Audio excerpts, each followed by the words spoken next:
But the very real problem of the Barbie movie, tipping fatigue taking over America, professional children, what Hunter Biden's plea deal being scrapped means, we've got soldiers staging a coup and holding the president captive, and the incredibly disturbing news of how the trucking industry is screwing over the victims of their crashes. We're gonna talk about all that and so much more in today's brand new Philip DeFranco show, you daily dive into the news, so buckle up, you beautiful bastards, hit that like button, and let's just jump into it. Starting with, we need to talk about the MCU, and I'm actually not talking about Marvel, though Marvel is also in the news today because Secret Invasion, their new show on Disney Plus, it's just got horrible reviews. And it's kind of unfortunate how Marvel has tried to do so much now that instead of having hit after hit, the quality of shows are just so all over the place. But they're not the focus today. Rather, it is the Mattel cinematic universe. Right, Barbie just recently came out. It's been a massive success, both critically and at the box office. Which actually, regarding the movie, I watched it yesterday. I got 3 things to say. 1, while the movie wasn't geared towards me or made towards me, it was still really, really good. It definitely feels like it was meant to speak to women. 2, I don't think anyone else could have in any world played Ken as good as Ryan Gosling. He just played it perfect on so many levels. And 3, if you watch that movie and you were like, that is a man-hating movie, I think your victim complex is showing. It's like every message the movie tried to toss your way just went over your head. But on the note of receiving lessons, apparently Mattel was like, okay, the lesson here is y'all want more. You like toy movie, let's make 100 more toy movies. With Variety now reporting that Mattel essentially wants to make their own MCU with 14 properties in development right now. And those reportedly including a Polly Pocket movie by Lena Dunham starring Lily Collins, a Hot Wheels movie by J.J. Abrams, Rock'em Sock'em Robots starring Vin Diesel,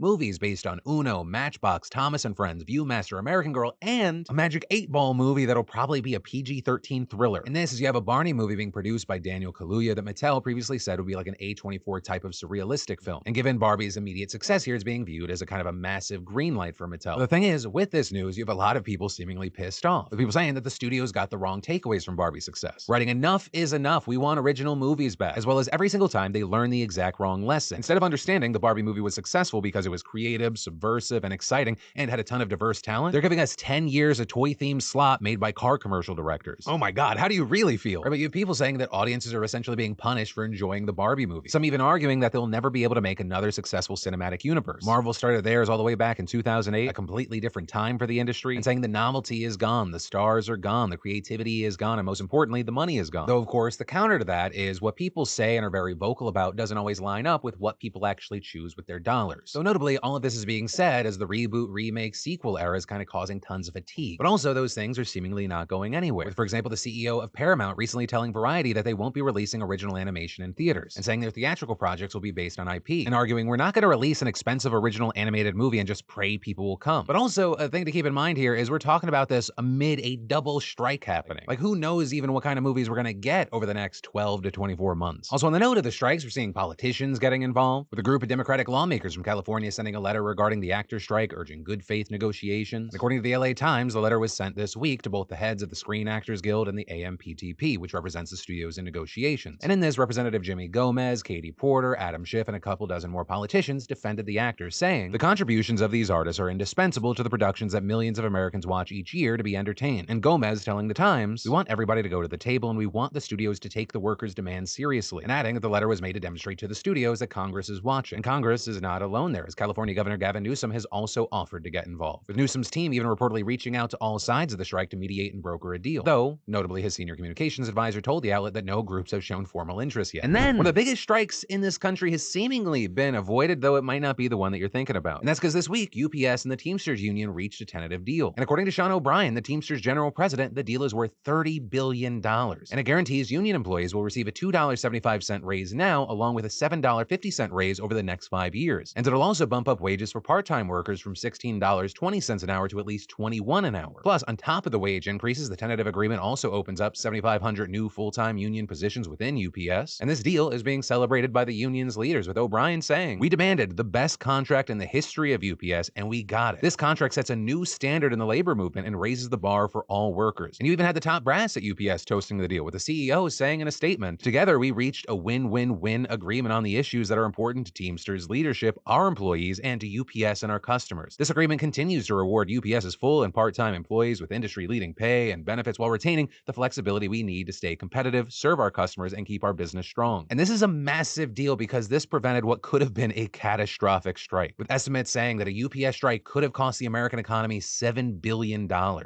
Because UPS handles tens of millions of packages daily, right? In 2022, they delivered 24.3 million packages every single day. Now, that said, the agreement still has to be ratified by the union, and the voting goes through August. So technically, if the vote fails, the union could still strike. But with how happy everyone seems to be, it seems like maybe we're okay. Though, if something did happen, it wouldn't be the first time someone fucked up a sure thing. And then, y'all, I hope you're enjoying this video, but before we continue, I just, the iPhone's gonna ask you a question really quick. That little interaction, at least in America, has become all too common. You're buying yourself a little juicy juice or whatever, and you get hit up for a tip. So much so, there have been more than a few videos, memes, and overall internet commentary regarding tip culture lately. And if you happen to hate it, know that you are not alone. With a recent Bankrate survey finding that 66% of Americans actually have a negative view of tipping, and 30% say that tipping has gotten out of control. And instead of tipping, 41% of respondents in the survey say that companies should just pay their employees more. Which, of course, is not a new argument. That is an argument as old as tipping itself. Right? It's the idea of, as a consumer, if tipping is part of the expected experience, just put what that money would be into the price of the thing they're buying, and then pay your employee an actual livable wage. But a lot of what we're looking at now, it came from the pandemic, right? Many customers began tipping in non-traditional spaces to show appreciation to the employees who were putting themselves at risk. Something that has been argued has made those businesses reliant on that generosity. Jonathan Murdoch, a professor of public policy and economics at NYU, saying, with businesses still preparing for the possibility of a recession, they don't want to lock into higher wages. Tipping gives them more flexibility. But some argue that this reliance on tips is having a negative effect for employees, with the director of the Food Labor Research Center at UC Berkeley saying, employers think they're being smart by using tipping instead of raising wages. But really, they're risking losing staff because it's pissing consumers off and the employees are the ones who have to deal with it. And so with this story, I find myself just having a lot of questions, and I'm hoping like you guys can fill in some blanks. Right? In general, how do you feel about tipping these days? What's your reaction to kind of the iPad being flipped around in your direction? What jobs do you think it does and does not make sense to have tipping culture? And then, y'all, this heat wave is no joke, and pretty much the entire nation knows what I'm talking about right now. So thank God for our friends over at Liquid I.V. Y'all, this is the stuff that's been keeping me going through my workouts and hiking, and especially now keeping me hydrated through this heat. So thank you, Liquid I.V, for being a fantastic sponsor of today's show. To get straight to the point, Liquid I.V works faster at hydrating you than water alone and has 3 times the electrolytes of the leading sports drink. Liquid I.V also provides 8 vitamins and nutrients for everyday wellness and offers up to 100% daily value of essential B vitamins, B3, B5, B6, and B12. And like I said, I usually drink Liquid I.V for my workouts and on hikes, but especially now with this heat wave. And it's also easy. You just tear, pour, shake, and drink. And did I mention that it tastes great? So if you're looking to keep hydrated, click that link down below, or at least use my code DeFranco to get 20% off plus free shipping on your next Liquid I.V order. Or purchase the Lemon Lime Hydration Multiplier and sugar-free in stores at Costco. And then, if you haven't already seen, Hunter Biden's plea deal has now been put on hold. You might remember back in June when we talked about it, prosecutors announced that Hunter Biden had reached a deal to avoid jail time by pleading guilty to 2 misdemeanors for failing to pay taxes, with Hunter accepting a diversion agreement that would allow him to avoid a felony gun charge for owning a firearm while using drugs, as long as he met certain conditions like staying off drugs for 2 years and not buying a gun. And yesterday, Hunter Biden walked into a federal courtroom in Delaware with both the defense and prosecution teams expecting a quick hearing, expecting the judge to immediately finalize the deal. But what actually happened was 3 hours of chaos and drama where the prosecution and defense argued over what it was that they had agreed to, and the deal totally falling apart, with the Trump-appointed federal judge Mary Ellen Noriega making it clear that from the get-go she was not at all on the same page as the lawyers who made the deal, intensely questioning both sides on every aspect of the agreement, repeatedly saying she was not going to just be a rubber stamp, and specifically the judge saying their concerns boiled down to 2 main points, as well as the fact that it really did seem like the 2 sides had 2 totally different ideas of what they had actually agreed to. The first element the judge flagged was about immunity, and specifically whether the deal would basically give Hunter Biden blanket immunity against further prosecution in the 5-year investigation into his dealings, with there being major disagreements there, the prosecution saying the investigation into Hunter was still ongoing and that the deal did not prevent future charges in that probe, but Hunter Biden responding that he wouldn't agree to a deal if it didn't give him broad immunity and he could still face more charges, and his lawyer declaring the deal null and void, claiming that that was not the deal and threatening to rip it up. And then the second overarching problem the judge raised involved the diversion agreement for the gun charge and how violation of that agreement would be handled. Right, usually it's the DOJ that verifies breaches of the diversion agreement and revives the gun charges if that were to happen. But Hunter's plea deal made that the judge's responsibility, and she wasn't cool with that, suggesting that this move was unconstitutional because it would give her powers that the Constitution vests in the executive branch. And while the defense and prosecution claimed that they were able to come together on more details in 2 recesses where they could be seen arguing angrily in the hallways, the judge still ultimately sent the lawyers back to work, with Hunter Biden, who still had to enter a plea either way, pleading not guilty for now. And so as far as what happens next, you have the attorneys going back to the drawing board, and if they can't work out these structural issues in the deal, Hunter could be looking at a criminal trial. So for now, our eyes are on this and we're waiting for updates. And then we need to talk about Joy Alonzo, right? Because back in March, Joy, who's a clinical assistant professor of pharmacy at Texas A&M,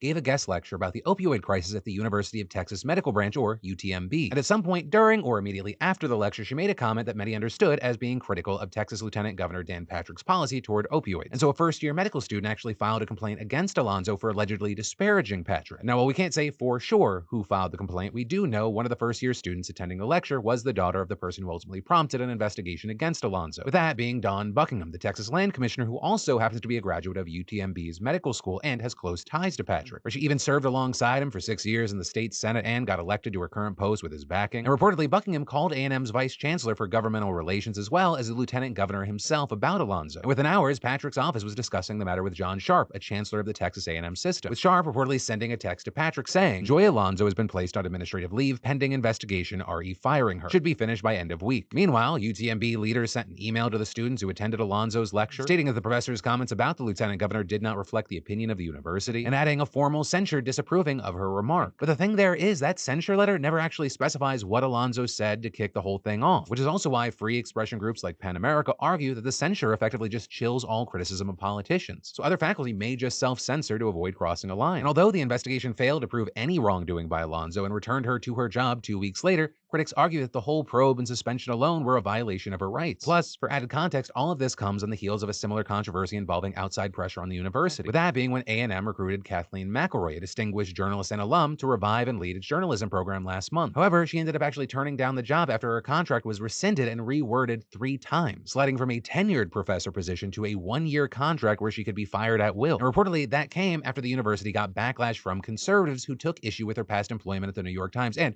work on race and diversity in media. And that whole scandal leading the university's president, Catherine Banks, to resign last Thursday. So now the Faculty Senate's fact-finding committee is investigating that whole shit show. But in the case of Alonzo, the university's vice chancellor for marketing and communications is standing by its moves against her, saying that it's not unusual to respond to any state official who has concerns about anything occurring at the Texas A&M system. But what really makes the story so explosive is that it falls right at the intersection of 2 of the biggest political issues in Texas right now. One being the state government's intrusion into education, though that usually is focused on things like LGBTQ identity or critical race theory, and the other being the opioid crisis, with health experts criticizing lawmakers' punitive approach and instead backing a strategy focused on harm reduction. And then, did you know you could be a full-time child and that's like your job? Because that's actually something we're seeing in China right now. Right, since late last year, the term full-time children has been used on social media to describe the growing trend of Chinese people retreating home to live with and work for their parents, with tens of thousands of people identifying as such online, mostly because they're fed up with the worsening job market for young people. Like one 21-year-old woman, for example, who gave up an exhausting bid to become a photographer and instead returned home to do household labor for her family. And they're doing things like getting groceries and caring for her dementia-ridden grandmother, all for $835 a month, which is actually a solid middle-class wage in her area. And many there actually see this as a great deal, considering that China's unemployment for 16 to 24-year-olds in urban areas actually hit 21% in March, where they're looking at record highs. And this all happening while other facets of China's economy have also slowed down, like domestic consumption, property markets, and the private sector. Right, so being a so-called full-time child is just one way that the Chinese youth are choosing to lie flat, which is a popular phrase there, which essentially means they nope out of the whole competitive grind of Chinese capitalism in favor of a simpler, slower life. But also, very notably, experts say that this trend is not a viable solution to China's unemployment problem. And really, it's just a matter of sooner or later that the discontentment from the bottom is going to bubble up, especially because if the time comes when these full-time children want to take another shot at their careers, they may end up being unemployable because they've been out of the job market for so long. And so there's a fear that this short-term kind of solution could become a long-term problem. And for the Chinese Communist Party, whose political legitimacy rests in large part on the promise of providing material prosperity to its citizens, that's a bit of a problem. And then, in wild international news, we got to talk about West Africa, because a group of presidential guards in Niger staged a coup and is now holding the defiant president captive. And the soldiers saying in a televised address that they made this move for the safeguard of the homeland and have decided to put an end to the regime that you know, and saying this follows the continuing deterioration of security and poor economic and social governance. And they're likely referencing the fact that there is a growing insurgency and that many of the president's policies to deal with it have been viewed as inadequate at best. Also, in addition to that, a colonel who seems to be in charge of the coup announced that all borders were closed, nationwide curfew would go into effect, and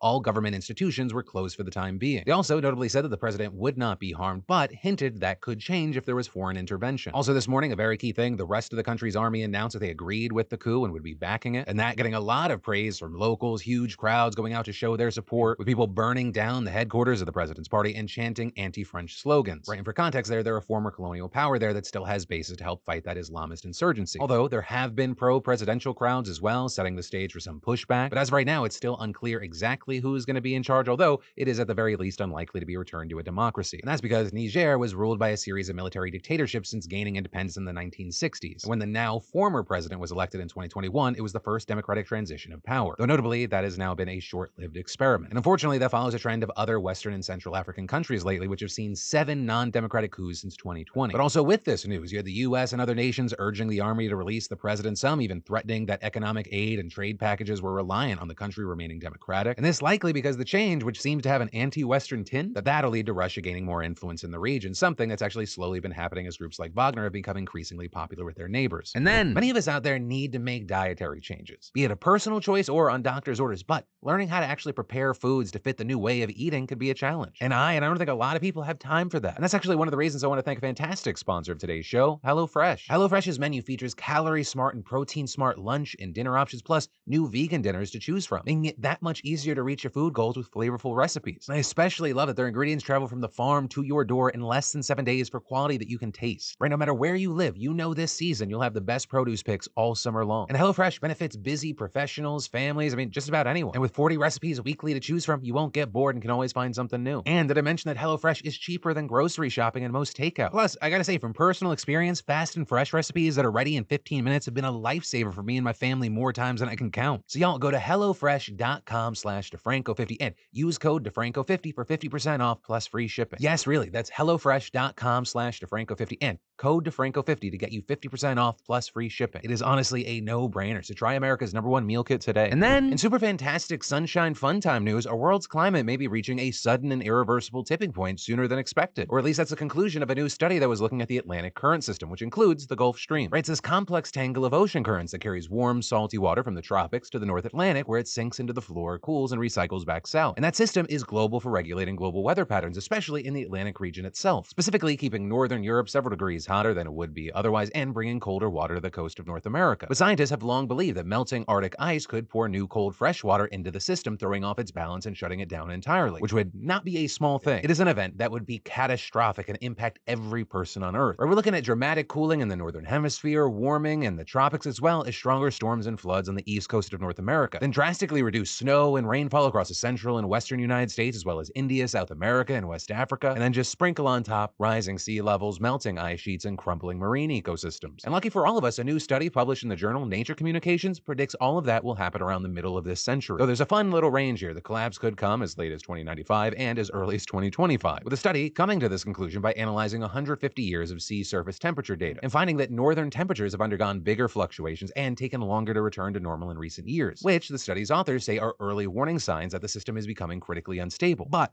there's a caveat. There are skeptics. As many have pointed out, this contradicts the most recent UN IPCC report, with that one concluding with medium confidence that the system will not fully collapse this century, and others noting that the Nature study doesn't present any new observations about the ocean, instead generalizing from past data from a limited region of the Atlantic. But the study's authors argue that they're using new statistical tools and data, making their predictions stronger than past research, which is also why some outside scientists are worried about their findings, noting that it backs up 2 prior studies in 2019 and 2021 that also found a collapse could happen this century. But also, regardless of the timeline, just about everyone involved in the situation agrees that we need to phase out fossil fuels immediately to keep ourselves from going over the edge. And then, the situation is so messed up. Right now, multiple states are making it harder to bring lawsuits against trucking companies after car crashes by limiting victims' ability to sue, as well as capping the amount of money they can be compensated for if they do sue and win. And all of this stemming from a new wave of legislation in state houses that have been backed by, wait for it, trucking industry lobbyists. Because why choose people over companies when money? Right, a recent investigation by ProPublica found that just in the last 3 years, the industry has helped prompt new laws in 7 states, including Texas and Florida, which notably rank among the highest in the nation for fatal truck crashes. And this also comes as truck crashes that result in deaths have been on the rise over the last several years. In fact, according to ProPublica, over 5,000 people die every year in crashes with large trucks, which is a massive increase of more than 50% compared to just a decade ago. But notably, the families of those crash victims have limited options after losing their loved ones in horrific accidents, with experts saying that the best way people can get compensated either for surviving a crash with serious injuries or for the death of a family member is to sue the trucking company and the driver who caused the crash, right? And that's because under federal law, the majority of truckers who travel across state lines are required to have $750,000 in liability insurance, which to some may sound like a decent amount, but that figure was actually set by Congress more than 4 decades ago, which if you took inflation into account would be around $2.3 million-ish now. And while there have been numerous efforts to change it, all of them have failed so far. So you have this thing set that's totally outdated. It doesn't keep pace with both the increasing number of crashes crashes and also literally 40 years of inflation. And ProPublica explaining that lifetime medical costs after serious crashes can quickly exhaust that amount. And adding that while companies can be ordered to pay above that limit, if the company goes bankrupt or doesn't have the assets to pay, victims may never actually receive it. And beyond that, crashes often involve more than just one victim, so payments have to be split between numerous parties and they just get watered down. And so that's why with this, we're going to look at a real-life example that both contextualizes this really well and brings it down to the human level. Because a few years ago, NBC News spoke to a woman by the name of Jackie Novak from North Carolina. She lost her only son in an accident that also killed 4 others and injured over a dozen. And even though the carrier had a liability policy of $1 million, well above the federal minimum, by the time that it got divided between everyone, Jackie only got just over $100,000, which wasn't nearly enough to provide for her son's 2-year-old child who she was left to raise. But despite all that, trucking industry leaders are actually fighting to limit lawsuits and payouts, launching a widespread effort to work with state governments and lobbying to pass new laws that achieve that goal. And for their part, the industry groups and associations pushing for these laws argue that crash suits have become more frequent and more expensive, which, yeah, makes sense if crashes themselves have become more frequent and inflation has pushed up every single cost. But they argue that that has raised their insurance prices because their premiums go up after big verdicts and settlements. With a spokesperson for one of the largest trucking industry groups, the American Trucking Associations, or ATA,